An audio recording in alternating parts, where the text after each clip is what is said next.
গোপালগঞ্জে আজও কারফিউ, গুজবে কান না দিতে সেনাবাহিনীর আহ্বান। ভয়াবহতার গোয়েন্দা তথ্য ছিল না, জানালেন স্বরাষ্ট্র উপদেষ্টা। গোপালগঞ্জকে চিরতরে মুজিববাদ মুক্ত করার ঘোষণা নাহিদের, বিচার না হলে সারা দেশ থেকে লং মার্চের হুঁশিয়ারি। জুলাই সনদ তৈরিতে স্বচ্ছতা রাখতে প্রধান উপদেষ্টার নির্দেশনা। যমুনায় জাতীয় ঐকমত্য কমিশনের সাথে বৈঠক। ইউনুস তারেক ঐকমত্যে ভীত হয়ে ষড়যন্ত্রে নেমেছে মহল বিশেষ, বলেছেন মির্জা ফখরুল। এনসিপির আবেগতাড়িত কর্মসূচিকে দুষলেন সালাউদ্দিন। দেখছিলেন ক্রাউন সিমেন্ট সংবাদ শিরোনাম। গোপালগঞ্জ শহরে পরিস্থিতি এখনো থমথমে। শহরে টহল দিচ্ছে পুলিশ সহ আইন শৃঙ্খলা বাহিনী। কারফিউর সময়সীমা আজ দুপুর 12টা পর্যন্ত বাড়ানো হয়েছে। এদিকে সংঘর্ষের ঘটনায় যৌথ বাহিনী জেলার বিভিন্ন জায়গায় অভিযান চালিয়ে আটক করেছে 20 জনকে। গোপালগঞ্জ প্রতিনিধি মনোজ সাহার পাঠানো তথ্যচিত্রে দেখুন ডেস্ক রিপোর্ট। এই চিত্র গোপালগঞ্জ শহরের। রাস্তায় রিকশা, ইজি বাইক চলাচল করলেও অন্য কোনো যানবাহন দেখা যায়নি।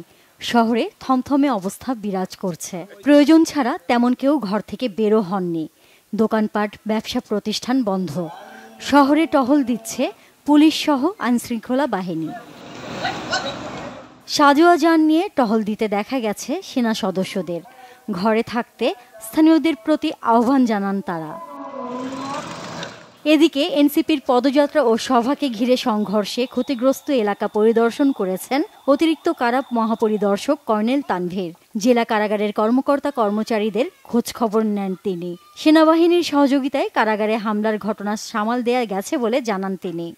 গতকালকে সিচুয়েশন অনুযায়ী আজকে আমরা সেভাবে প্রিপেয়ার আছি। যদি কোনো কিছু আসে বা কোনো কিছু আমরা ওরকম টের পাই তাহলে অবশ্যই আমরা চাপাবো, এবং আপনারা নিজেরাই দেখছেন যে এখানে আমাদের যতটুকু স্ট্রেনথেন করার দরকার আমরা ততটুকুই করেছি। বুধবার এনসিপির পদযাত্রা ও সভাকে ঘিরে হামলা সংঘর্ষে গোপালগঞ্জে 4 জন নিহত হয়। জেলা কারাগারে ভাঙচুর ও অগ্নিসংযোগ করা হয়। Bangla vision news desk. এদিকে গুজব বা অপপ্রচারে বিভ্রান্ত না হয়ে ধৈর্য ধারণ এবং আইনশৃঙ্খলা বাহিনীকে সহযোগিতা করতে সবার প্রতি আহ্বান জানিয়েছে সেনাবাহিনী। গোপালগঞ্জের পরিস্থিতি নিয়ে আইএসপিআর-এর পাঠানো প্রেস বিজ্ঞপ্তিতে আহ্বান জানানো হয়েছে। আইএসপিআর থেকে বলা হয়েছে, গোপালগঞ্জ জেলায় একটি রাজনৈতিক দলের জুলাই পদযাত্রার অংশ হিসেবে জনসমাবেশকে কেন্দ্র করে এলাকার একদল উচ্ছৃঙ্খল জনতা সংঘবদ্ধভাবে গোপালগঞ্জ সদর উপজেলায় সন্ত্রাসী কর্মকাণ্ড পরিচালনা করে। এ ঘটনায় প্রাথমিকভাবে কয়েকজন পুলিশ সদস্য ও সাংবাদিক আহত হন। শহরের গুরুত্বপূর্ণ স্থাপনা ও সরকারি যানবাহনে ভাঙচুর এবং অগ্নিসংযোগের ঘটনা ঘটে। পরিস্থিতির দ্রুত অবনতি হওয়ায় সেনাবাহিনী ও স্থানীয় পুলিশ তাৎক্ষণিকভাবে হস্তক্ষেপ করে এবং প্রাথমিকভাবে পরিস্থিতি নিয়ন্ত্রণে আনতে সক্ষম হয়। রাজনৈতিক সংগঠনটির সমাবেশ চলাকালীন মঞ্চে আবারও হামলা চালানো হয় এবং একই সাথে জেলা কারাগারে হামলা চালিয়ে ব্যাপক ভাঙচুর করা হয়। বিবৃতিতে জানানো হয়, এ অবস্থায় সেনাবাহিনী হামলাকারীদের মাইকে বারবার ঘোষণা দিয়ে নিবৃত্ত করার চেষ্টা করলে তারা সেনাবাহিনীর উপর বিপুল সংখ্যক ককটেল ও ইট পাটকেল ছুড়ে হামলা করে। এক পর্যায়ে আত্মরক্ষার জন্য বল প্রয়োগে বাধ্য হয় সেনাবাহিনী। পরে সেনাবাহিনী, বিজিবি ও পুলিশ যৌথভাবে বিশৃঙ্খলাকারীদের ছত্রভঙ্গ করে দেয়। আইনশৃঙ্খলা বাহিনী পেশাদারিত্ব ও ধৈর্যের সাথে জননিরাপত্তা নিশ্চিত করে পরিস্থিতি নিয়ন্ত্রণে আনতে সক্ষম হয়। বর্তমানে গোপালগঞ্জ জেলায় সার্বিক নিরাপত্তা পরিস্থিতি স্বাভাবিক এবং প্রশাসনের জারি করা কারফিউ চলমান রয়েছে। সেনাবাহিনী দেশের সার্বভৌমত্ব ও জননিরাপত্তা রক্ষায় প্রতিশ্রুতিবদ্ধ বলেও বিজ্ঞপ্তিতে জানানো হয়। স্বরাষ্ট্র উপদেষ্টা মোহাম্মদ জাহাঙ্গীর আলম চৌধুরী বলেছেন, গোপালগঞ্জে যে পরিস্থিতি হয়েছিল সে ব্যাপারে গোয়েন্দাদের হাতে তেমন কোনো তথ্য ছিল না। এত বড় সহিংসতা হবে ধারণা করা যায়নি। সচিবালয়ে সাংবাদিকদের একথা বলেন তিনি। এদিকে স্থানীয় সরকার উপদেষ্টা আসিফ মাহমুদ সজীব ভুঁইয়া বলেছেন, গোপালগঞ্জে এনসিপি নেতাকর্মীদের উপর হামলা ন্যাক্কারজনক ও দুঃখজনক। অন্যদিকে গোপালগঞ্জের ঘটনা তদন্তে স্বরাষ্ট্র সচিবকে প্রধান করে 3 সদস্যের কমিটি গঠন করা হয়েছে। মহিবুল্লাহ মহিবের রিপোর্টে বিস্তারিত। বুধবার এনসিপির মার্চ টু গোপালগঞ্জ কর্মসূচিকে কেন্দ্র করে রণক্ষেত্রে পরিণত হয় গোপালগঞ্জ। প্রাণহানি আর হতাহতের ঘটনা ঘটেছে। কড়া নিরাপত্তায় সরিয়ে নেওয়া হয় দলটির নেতাদের। বৃহস্পতিবার সচিবালয়ে সাংবাদিকদের সাথে কথা বলেন স্বরাষ্ট্র উপদেষ্টা মোহাম্মদ জাহাঙ্গীর আলম চৌধুরী। এ সময় তিনি জানান, গোপালগঞ্জে সহিংসতার ঘটনায় 10 জন পুলিশ আহত হয়েছে। যারাই এমন পরিস্থিতি তৈরি করেছে তাদের বিন্দুমাত্র ছাড় দেওয়া হবে না বলে হুঁশিয়ারি দেন তিনি। গোয়েন্দাদের তো তথ্য ছিল বাট এত পরিমাণ যে হবে ওই তথ্যটা হয়তো ছিল না। এনসিপি নেতারা যে অভিযোগ করছে আপনাদের উপরে যে আইন শৃঙ্খলা বাহিনী এটা শৃঙ্খলা রাখতে পারেনি, এটা অভিযোগ করছে এনসিপি নেতারাও, এটাকে আপনি কিভাবে? এটার ব্যাপারে মানে অনেকে তো, আপনিও তো অনেক কিছু বলতে পারেন, যার যার বক্তব্য শেষে দিবে। আমরা তো নির্দেশনা দিছি ওখানে, ওখানে ভবিষ্যতে যেন এই ধরনের ঘটনা না ঘটে এই জন্য সব ধরনের প্রিকশন নেওয়া হবে। এখন ওই জায়গার পরিস্থিতি স্বাভাবিক। এদিকে রাজধানীতে বাংলাদেশ বিনিয়োগ উন্নয়ন কর্তৃপক্ষ বিডা কার্যালয়ের উদ্যোক্তাদের জন্য আয়োজিত কর্মশালায় যোগ দেন স্থানীয় সরকার উপদেষ্টা আসিফ মাহমুদ সজীব ভুইয়া। গোপালগঞ্জে এনসিপি নেতাকর্মীদের উপর হামলার সাথে জড়িতদের বিচারের আওতায় আনার কথাও জানান তিনি। এটা তো দুঃখজনক। আমরা লক্ষ্য করেছি যে সারা দেশ থেকে বিভিন্ন সন্ত্রাসীরা সেখানে গিয়ে আশ্রয় নিয়েছে এবং গতকালকে একটা নেকারজনক ঘটনা সেখানে ঘটেছে। এটা আমরা কখনোই প্রত্যাশা করি না। আওয়ামী লীগের কার্যক্রম নিষিদ্ধ হওয়ার পরেও নৌকা প্রতীক থাকবে কি থাকবে না এটা নিয়ে আমাদেরকে কথা বলতে হচ্ছে। উইথ অল ডিউ রেসপেক্ট, যেহেতু আমাদের ইলেকশন কমিশন সাংবিধানিক প্রতিষ্ঠান এবং আমি সরকারের একটা অংশ হিসেবে না, আমি বাংলাদেশের একজন নাগরিক হিসেবে এবং জুলাইয়ে যারা জীবন দিয়েছে, যাদেরকে হত্যা করা হয়েছে, তাদের জায়গা থেকেও এটা অত্যন্ত মানে অবিবেচনা প্রসূত আমি মনে করি। এদিকে গোপালগঞ্জের ঘটনা তদন্তে 3 সদস্যের কমিটি গঠন করা হয়েছে। স্বরাষ্ট্র সচিবকে প্রধান করে গঠিত তদন্ত কমিটিকে রিপোর্ট দেওয়ার জন্য 2 সপ্তাহ সময় দেওয়া হয়েছে। মুহিবুল্লাহ মুহিব, বাংলা ভিশন, ঢাকা। জুলাই সনদ তৈরির প্রক্রিয়াকে স্বচ্ছ দৃশ্যমান রাখতে নির্দেশনা দিয়েছেন প্রধান উপদেষ্টা অধ্যাপক মোহাম্মদ ইউনূস। বৃহস্পতিবার রাষ্ট্রীয় অতিথি ভবন যমুনায় জাতীয় ঐকমত্য কমিশনের এক বৈঠকে এই নির্দেশনা দেন প্রধান উপদেষ্টা ও জাতীয় ঐকমত্য কমিশনের সভাপতি ডক্টর ইউনূস। বৈঠকে উপস্থিত ছিলেন জাতীয় ঐকমত্য কমিশনের সহ সভাপতি অধ্যাপক আলী রিয়াজ, সদস্য ডক্টর বদিউল আলম মজুমদার, ডক্টর ইফতেখারুজ্জামান, সরফরাজ হোসেন, বিচারপতি এমদাদুল হক ও ডক্টর মোহাম্মদ আইয়ুব মিয়া। রাজনৈতিক দলগুলোর সঙ্গে দ্বিতীয় পর্বের সংলাপে 8টি বিষয় আলোচনার পর ঐকমত্য হয়েছে বলে প্রধান উপদেষ্টাকে জানান অধ্যাপক আলী রিয়াজ। দ্রুততম সময়ে জুলাই সনদ তৈরির কাজ শেষ করতে সর্বোচ্চ প্রচেষ্টা চলছে বলে কমিশন সদস্যরা প্রধান উপদেষ্টাকে জানান। তাদের প্রচেষ্টার জন্য শুভেচ্ছা জানান প্রধান উপদেষ্টা। ডক্টর ইউনূস বলেন, ঐকমত্য কমিশনের প্রতিটি বৈঠক টেলিভিশনে সরাসরি সম্প্রচার হওয়ায় সকলেই এই গুরুত্বপূর্ণ আলোচনাগুলো দেখতে পাচ্ছেন। দেশ বিদেশের মানুষ ব্যাপকভাবে এই উদ্যোগের প্রশংসা করেছেন। প্রধান উপদেষ্টার প্রেস সচিব শফিকুল আলম বলেছেন, গোপালগঞ্জের পুরো ঘটনা তদন্ত কমিটি খতিয়ে দেখবে। তিনি জানান, ঘটনা কেন হলো, কিভাবে মৃত্যুগুলো হলো, সহিংসতা কারা করল, সব বিষয়ে দেখবে তদন্ত কমিটি। বৃহস্পতিবার উপদেষ্টা পরিষদের সিদ্ধান্ত নিয়ে রাজধানীর ফরেন সার্ভিস একাডেমিতে আয়োজিত ব্রিফিংয়ে এ তথ্য জানান তিনি। গোয়েন্দা তথ্যের ঘাটতি আছে কিনা কিংবা ব্যর্থতা আছে কিনা এমন প্রশ্নের জবাবে প্রেস সচিব বলেন, গোপালগঞ্জের ঘটনা তদন্ত করতে যে কমিটি করা হয়েছে তারা সব বিষয়ে দেখবে। এছাড়া উপদেষ্টা পরিষদের সভায় মানবদেহে অঙ্গ প্রত্যঙ্গ সংযোজন অধ্যাদেশ 2025-এর খসড়া চূড়ান্ত অনুমোদন করা হয়েছে বলেও জানান তিনি। এতে অঙ্গদানের ক্ষেত্রে দাতার পরিধি বাড়ানো হয়েছে বলে জানান শফিকুল আলম। ফলে দেশে কিডনি প্রতিস্থাপনের কাজ আরও সহজ হবে বলে মনে করেন তিনি। জাতীয় নাগরিক পার্টি এনসিপির আহ্বায়ক নাহিদ ইসলাম বলেছেন, গোপালগঞ্জকে চিরতরে মুজিববাদ থেকে মুক্ত করা হবে। দুপুরে ফরিদপুরে জনতা ব্যাংকের মোড়ে জুলাই পদযাত্রা উপলক্ষে আয়োজিত সমাবেশে তিনি কথা বলেন। নাহিদ ইসলাম বলেন, গোপালগঞ্জকে ফ্যাসিস্ট ও ডেভিলরা তাদের আশ্রয় কেন্দ্র বানিয়েছে। তারা এনসিপির পূর্ব ঘোষিত শান্তিপূর্ণ কর্মসূচিতে আক্রমণ করেছে। এ ঘটনার বিচার না হলে সারা দেশ থেকে লং মার্চ ঘোষণা করা হবে বলেও জানান নাহিদ ইসলাম। এনসিপি নেতারা বলেন, জুলাই পদযাত্রা থেমে থাকবে না। সারা দেশে পদযাত্রা শেষ করে 3 আগস্ট কেন্দ্রীয় শহীদ মিনারে ঘোষণা করা হবে জুলাই সনদ।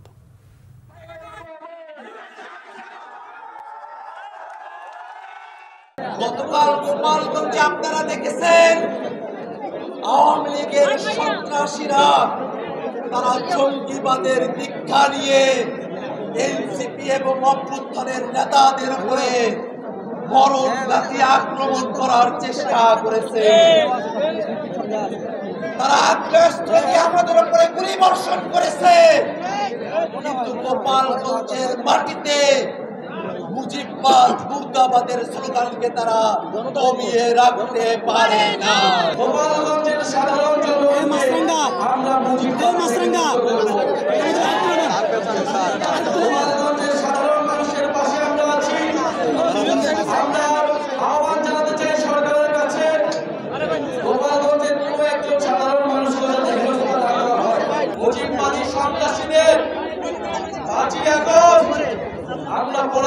বলেছি আমরা এখন সময় দিচ্ছি আইনিভাবে শান্তিপূর্ণভাবে এই সকল সন্ত্রাসীদের গ্রেফতার করা হোক, আর না হলে আমরা অবিলম্বে গোপালগঞ্জে মার্চ করব।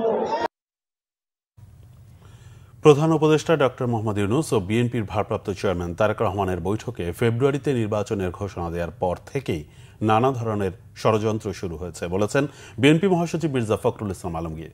তারেক রহমানকে যারা ভয় পাচ্ছেন তাদের উদ্দেশ্যে তিনি বলেন, ভয়ের কিছু নেই, তারা সঠিক জায়গাতেই থাকবেন। মিরাজ হোসেন গাজী রিপোর্ট। ২৪-এর গণ অভ্যুত্থানে শহীদদের স্মরণে ঢাকা বিশ্ববিদ্যালয়ে টিএসসি মিলনায়তনে জাতীয়তাবাদী ছাত্রদলের এই স্মরণ সভা। ছাত্রদলের সোনালী ফসল খ্যাত সাবেক নেতাদের উপস্থিতি ছিল আয়োজনের বাড়তি গুরুত্ব। আজকে রাকিব নাসিরকে বলবো, জরুরি ভিত্তিতে ঢাকা বিশ্ববিদ্যালয় সহ বাংলাদেশের সকল শিক্ষা প্রতিষ্ঠানে তোমরা ঝাঁপিয়ে পড়ো। তোমাদের কি সামনে দাঁড়াতে হবে, তোমাদের পিছনে যখন ডাকবে আমরা আছি, আমরা থাকবো ইনশাআল্লাহ। যে কর্মসূচির মাধ্যমে আমরা ঢাকা বিশ্ববিদ্যালয়ে তাদের কারা গুপ্ত সংগঠনের নেতা কর্মী, ঢাকা কলেজে কারা, তিতুমির কলেজে কারা, জগন্নাথে কারা, জাহাঙ্গীরনগরে কারা, মহানগরে কারা আমরা দেখতে চাই। আমরা জানি এ ধরনের শক্তি এখন পর্যন্ত তারা কোনোদিন অর্জন করেনি। স্মরণ সভায় বিএনপি মহাসচিব মির্জা ফখরুল ইসলাম আলমগীর বলেন, ২৪-এর গণ অভ্যুত্থান কোনো দল বা মতের একার সম্পদ নয়। এটি বাংলাদেশের কৃষক শ্রমিক থেকে শুরু করে ছাত্র শিক্ষক সকলের ঐক্যবদ্ধ ফসল। গণভোটটা শুরু হয়েছে যেই আপনার ফেব্রুয়ারিতে নির্বাচনের কথা ঠিক হলো লন্ডনে বসে, আমাদের চেয়ারম্যান তারেক রহমান সাহেব, অ্যাক্টিং তারেক রহমান সাহেব এবং চিফ অ্যাডভাইজারের মধ্যে বৈঠকের মধ্যে, তারপর থেকেই গোলমালটা শুরু হয়েছে। কিন্তু ষড়যন্ত্র তো থেমে নাই। যে কথা কিছু আগে আপনারা বলেছেন যে ফ্যাসিবাদ তো এখনো শেষ হয়ে যায়। আজকে লক্ষ্য করে দেখুন যে পরিকল্পিতভাবে এই গণতন্ত্র যেন উত্তরণ না ঘটে তার জন্য কাজ শুরু হয়েছে। সোশ্যাল মিডিয়াতে বিভিন্নভাবে কাজ করা হচ্ছে, নেতাদের বিরুদ্ধে কথা বলা হচ্ছে। এমনকি আমার নেতা তারেক রহমান সম্পর্কে অশ্লীল অশ্রাব্য ভাষায় কথা বলা হচ্ছে। এটা কেন করা হচ্ছে? ভয়ে পেয়ে। তারা ভয় পেয়েছে। তারেক রহমান তো জাতীয় নেতা হিসেবে ও অলরেডি প্রতিষ্ঠিত হয়ে গেছেন। সুতরাং তিনি যদি ফিরে আসেন তাহলে তারা যাবে কোথায়? আমি এটুকু আশ্বাস দিতে পারি তাদেরকে যে তারা সঠিক জায়গায় থাকবে। তিনি বলেন, বিএনপির বিরুদ্ধে শুধু নয়, এখন ষড়যন্ত্র হচ্ছে দেশের স্বাধীনতা, সার্বভৌমত্ব ও গণতন্ত্রের বিরুদ্ধে। দলের নেতাকর্মী ও দেশবাসীকে এ বিষয়ে সজাগ ও সচেতন থাকার আহ্বান জানান Mirza Fakhrul Islam Alamgir. BNP is democracy. BNP is freedom. BNP হচ্ছে উন্নয়ন, ডেভেলপমেন্ট। এই কথাটা মাথায় রাখবেন। আমরাই করেছি, এটা আমরাই করব এবং ভবিষ্যতে আমরাই বাংলাদেশকে একেবারে উন্নয়নের চরমে নিয়ে যাব।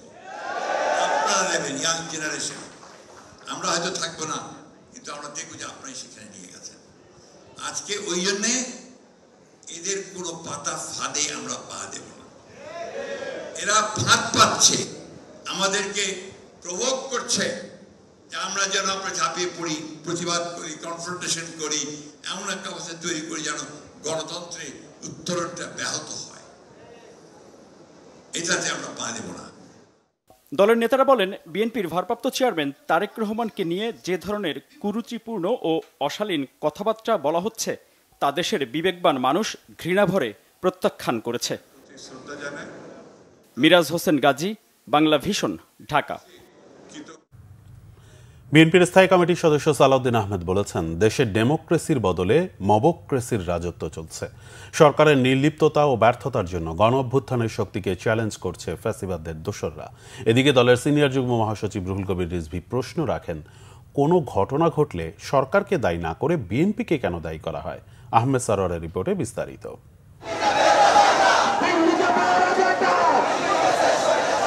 অন্তর্বর্তী সরকারের নির্লিপ্ততায় সারা দেশে আইনশৃঙ্খলা পরিস্থিতিতে উদ্বেগ জানিয়ে রাজধানীতে মিছিল করেছে বাংলাদেশ জাতীয়তাবাদী যুবদল। নয়াপল্টন দলীয় কার্যালয়ের সামনে থেকে শুরু হয়ে বিজয়নগর, পল্টন, প্রেস ক্লাব, মৎস্যভবন হয়ে শাহবাগ গিয়ে শেষ হয় মিছিলটি। ঢাকা মহানগর উত্তর ও দক্ষিণের বিভিন্ন থানা, ওয়ার্ড থেকে নেতাকর্মীরা এতে অংশ নেন। বিক্ষোভ মিছিলের আগে নয়াপল্টন দলীয় কার্যালয়ের সামনে সমাবেশ করে যুবদল। সমাবেশে যুবদল নেতারা বলেন, পরিকল্পিতভাবে বিএনপির বিরুদ্ধে অপপ্রচার চালানো হচ্ছে। ভিন্নমতের প্রতি যদি সহনশীলতা না থাকে, যদি প্রতিহিংসাই আপনাদের একমাত্র নীতি হয়ে দাঁড়ায়, তাহলে মনে রাখবেন আমাদের ভদ্রতা, আমাদের শালীনতা, ভাষা এক সময় প্রতিহিংসার আগুনে পরিণত হবে। যারা মব তৈরি করে আমাদের নেতার বিরুদ্ধে মিথ্যা অসভ্য ভাষায় স্লোগান দিয়েছে, আমরা তাদেরকে চিহ্নিত করে অবিলম্বে গ্রেপ্তার করার জন্য আমরা স্বরাষ্ট্র উপদেষ্টার কাছে দাবি জানাই।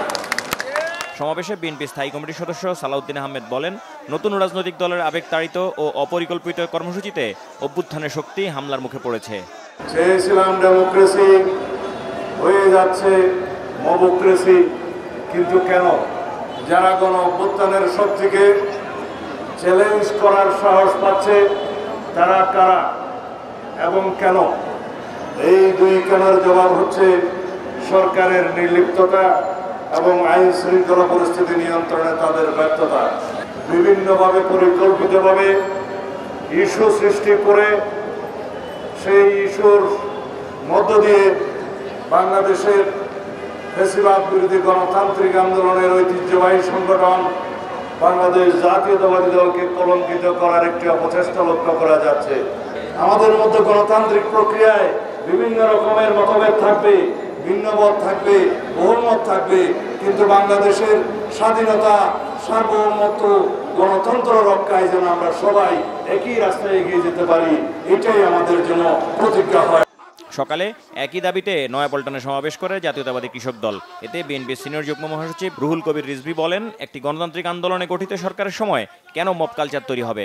ভোট পেছানোর জন্য একটি গভীর ষড়যন্ত্র চলছে বলে মনে করেন তিনি। প্রধান উপদেষ্টা বিএনপির ভারপ্রাপ্ত চেয়ারম্যান জনাব তারেক রহমানের বৈঠক হলো, একটা যুক্ত বিবৃতি আসলো, দেশের মানুষ স্বস্তির মধ্যে পড়লো। কিন্তু এই স্বস্তি আমার মনে হয় কেউ কেউ চাচ্ছেন না।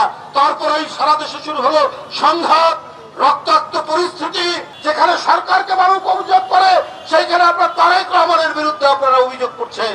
এটা চক্রান্ত, এটা ষড়যন্ত্র, এটা নির্বাচন পেছানো অথবা কুচক্রীদের সাথে আপনারা সম্পর্ক রাখছেন।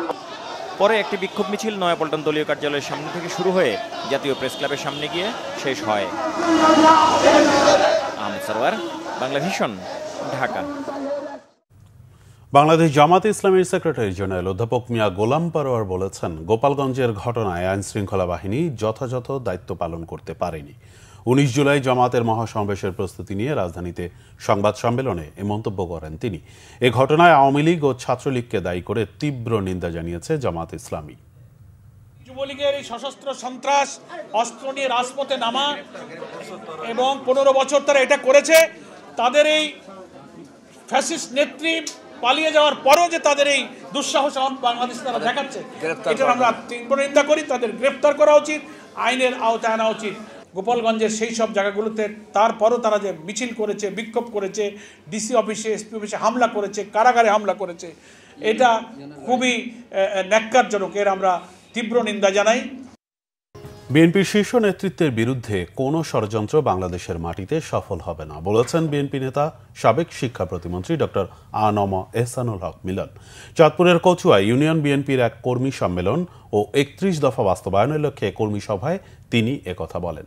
বৃহস্পতিবার বিকেলে সদর দক্ষিণ ইউনিয়ন বিএনপির এ কর্মী সভায় বিএনপি ও সহযোগী সংগঠনের বিপুল সংখ্যক তৃণমূলের নেতাকর্মী ছাড়াও সমর্থক সাধারণ জনগণ উপস্থিত ছিলেন।